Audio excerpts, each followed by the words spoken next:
नमस्कार दोस्तों, कैसे हैं आप लोग। तो मैंने अपने एक वीडियो में इस पे विस्तृत चर्चा किया है कि जो एस्पिरेंट्स हैं, यूपीएससी एस्पिरेंट हो या यूपी पीसीएस के एस्पिरेंट हो या जो भी जनरल कॉम्पिटिटिव एग्जाम के एस्पिरेंट्स हैं, जो बेसिक नॉलेज के बाद इस बात पे विचार करने लगते हैं कि उन्हें कोचिंग करना चाहिए या नहीं करना चाहिए, उस पर तो मैंने विस्तृत चर्चा की हुई है, विस्तृत जानकारी आपको दी हुई है।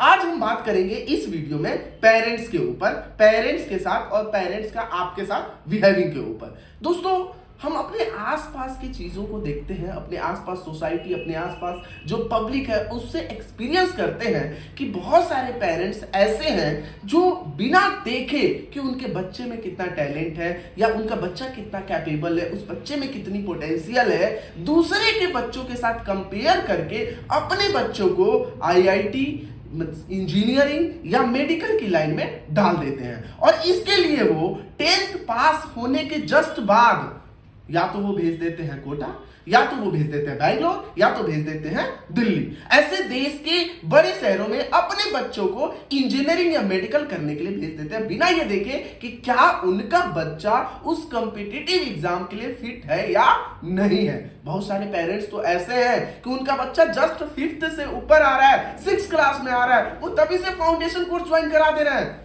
बहुत सारे आईआईटी इंस्टीट्यूट्स के, बहुत सारे मेडिकल इंस्टीट्यूट के, जबकि बच्चे का जो इनर ग्रोथ है, बच्चे का जो ओवरऑल ग्रोथ है वो हो ही नहीं पा रहा है। बच्चा मैच्योर ही नहीं हो पा रहा है, बच्चा सोसाइटी को देख ही नहीं पा रहा है, समझ ही नहीं पा रहा है, उस सब्जेक्ट से इतना लग जा रहा है कि आने वाले वक्त में उसके साथ हो क्या रहा है कि वो डिप्रेशन या फ्रस्ट्रेशन का शिकार हो जा रहा है। और ऐसे में हम देख रहे हैं हर साल कितने डाटा आ रहे हैं कि कोटा में या बैंगलोर में या दिल्ली जैसे शहर में कितने सारे बच्चे हैं जो सुसाइड कर ले रहे हैं। तो पेरेंट्स को क्या करना है? पेरेंट्स को सोसाइटी के साथ साथ अपने बच्चे की टैलेंट और अपने बच्चे की पोटेंशियल को भी जज करना है। अब हम बात करेंगे यूपीएससी से रिलेटेड। तो बहुत सारे पेरेंट्स ऐसे हो गए हैं कि जैसे ही 9th क्लास में उनका बच्चा आ रहा है वो डिसाइड कर ले रहे हैं कि हमारे बच्चे को अफसर बनाना है, और 9th क्लास से ही वो कोशिश कर रहे हैं कि 10th तक वो पूरा एनसीईआरटी कवर कर ले और 11th 12th के बाद कोचिंग भी शुरू कर ले। और जैसे ही 12th करें, ज्यादातर पेरेंट्स क्या कर रहे हैं, बच्चों का एडमिशन ओपन स्कूल से करा दे रहे हैं या ऐसे कॉलेजेस ढूंढ दे रहे हैं जिसमें एडमिशन तो करा दे रहे हैं लेकिन बच्चा कॉलेज जाता नहीं है, बच्चा एक भी दिन फिजिकल क्लास अटेंड नहीं करता है, उसके बदले में क्या करता है, वो कोचिंग इंस्टीट्यूट में पढ़ा रहता है।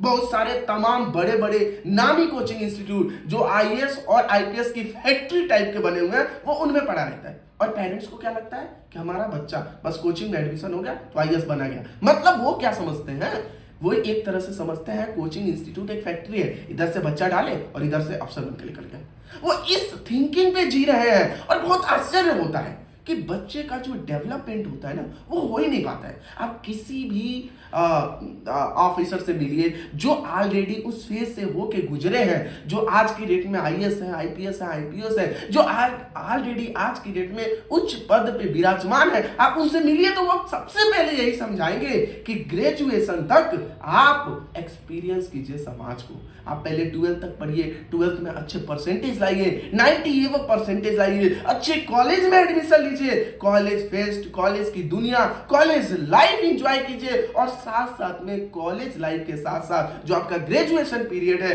ग्रेजुएशन पीरियड के साथ साथ आप अपने सब्जेक्ट पे भी पूरा कमांड कर लीजिए। यानी आपका फर्स्ट ईयर है, आप फुल एंजॉय कीजिए कॉलेज की, आपकी सेकेंड ईयर के साथ साथ आपका इतना स्ट्रॉन्ग पकड़ होनी चाहिए, आपको जिस भी फील्ड में जाना है, चाहे वो यूपीएससी की प्रिपरेशन करनी है या अदर किसी भी स्टेट पीसीएस की प्रिपरेशन करनी है या अदर कोई भी कॉम्पिटिटिव एग्जाम की प्रिपरेशन करनी है, तो उसका फाउंडेशन स्ट्रॉन्ग कर लीजिए। और जैसे ही आपका ग्रेजुएशन कंप्लीट हो, आप जब एलिजिबल हो जाते हैं, जैसे ही आप एलिजिबल हो जाएंगे किसी भी एग्जाम को देने के लिए, तो आप क्या करें, आप किसी कोचिंग इंस्टीट्यूट को लगे ज्वाइन करना है तो कीजिए, नहीं लगे, अगर आपको लगता है आप सेल्फ से कर सकते हैं तो आप सेल्फ से प्रिपरेशन करके टाइम लेके उसके बाद आप एग्जाम दीजिए। 100% आपका क्वालिफाई होना निश्चित है अगर आपके अंदर डेडिकेशन है। और इस पूरे जर्नी में पेरेंट्स को भी आप as a mentor, as a friend, as a guardian बन के रहना है। पेरेंट्स को भी समझना है कि बच्चा उनका है, बच्चे का टैलेंट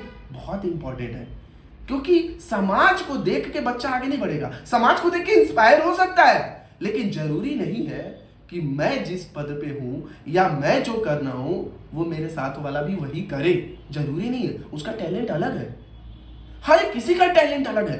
कोई हो सकता है, हमारे देश में आप देख रहे होंगे, हमारे देश में हो सकता है कोई क्रिकेट में बहुत अच्छा है, कोई टीचिंग में बहुत अच्छा है, कोई सिंगिंग में बहुत अच्छा है, कोई एजुकेशन में बहुत अच्छा है, कोई गूगल में काम कर रहा है, तो कोई स्कूल में बहुत अच्छा पोस्ट पे है, बहुत सारे बच्चों को ज्ञान दे रहा है। बहुत सारे लोगों को आप एग्जाम्पल्स के तौर पे देख सकते हैं। तो ये सीखने वाली बात है। तो मेरी हर एक पेरेंट से सादर विनम्र निवेदन है, गुजारिश है कि वो समाज नहीं देखे, समाज सिर्फ प्रेरणा के तौर पे देखें। सबसे पहले अपने बच्चे की टैलेंट, अपने बच्चे की पोटेंशियल, अपने बच्चे की नॉलेज देखें कि उनका बच्चा के अंदर क्या टैलेंट है और कितना इंप्रूव कर सकता है। उस रिक्वायरमेंट के अनुसार बच्चे को मेंटरशिप करें।